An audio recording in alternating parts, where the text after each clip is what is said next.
Yo, did you know that some Australian convicts in the 1800s went on a bizarre adventure, stealing a ship named after an island and sailing all the way to Japan and China? It's the 6th of August, 1829, and the ship the Cypress is sailing from Hobart in Van Diemen's Land to Macquarie Harbour on the other side of the island. It was carrying 61 people, which included 31 convicts.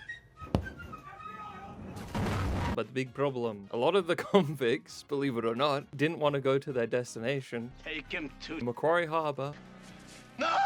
and instead chose to take control of the ship themselves. They dumped everyone that wouldn't go with them at Recherche Bay, including other convicts, and took all the supplies for themselves, and 19 of them sailed away. They make the only guy with any experience at sea, called William Swallow, as their sailing master and sail off to New Zealand, then to the Chatham Islands, where they plunder a ship for seal furs. Then they plan to go to Tahiti, but change their mind and head to Tonga. 7 of the guys decide to stay there. It's a nice place, I guess.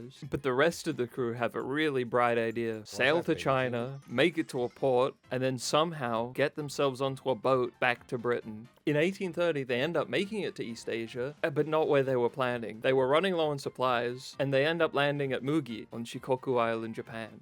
And this was not so good, because this was during the time of Japanese isolationism. Do me a favor, please.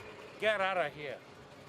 Get out of here, man! Which meant anyone from the outside had to either be killed or taken prisoner. A local samurai named Makita Hamaguchi disguised himself as a fisherman to observe them and then check their ship for guns. He wrote about them and he even made these really cool looking sketches. Wow, look at that. There's a boat. I think that's a dog. Another samurai named Hirota said that the convicts were actually really nice guys and gave them gifts and everything and just wanted some supplies. But eventually, the Japanese get sick of them and shoot warning shots. They end up sailing away. They make their way to Islas de los Ladrones, where another 4 guys end up leaving. It's a nice place, I guess. The rest of the men sail to Canton and scuttle the ship and pretend to be castaways from another ship. They make it to Canton and plan to get some work and then get on a ship going to Britain. But one of the men ends up freaking out because a newspaper from Sydney arrives with their escape in there. And he ends up confessing about the whole thing. In the end, they got to go home, but are tried in London for piracy. 2 of the men are hung on the 16th of December, 1830, and were actually the last people hung for piracy in Britain. Swallow and the other 2 get a fate worse than death.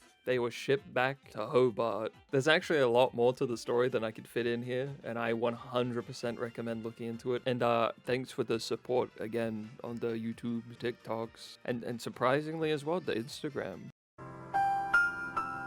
Tahiti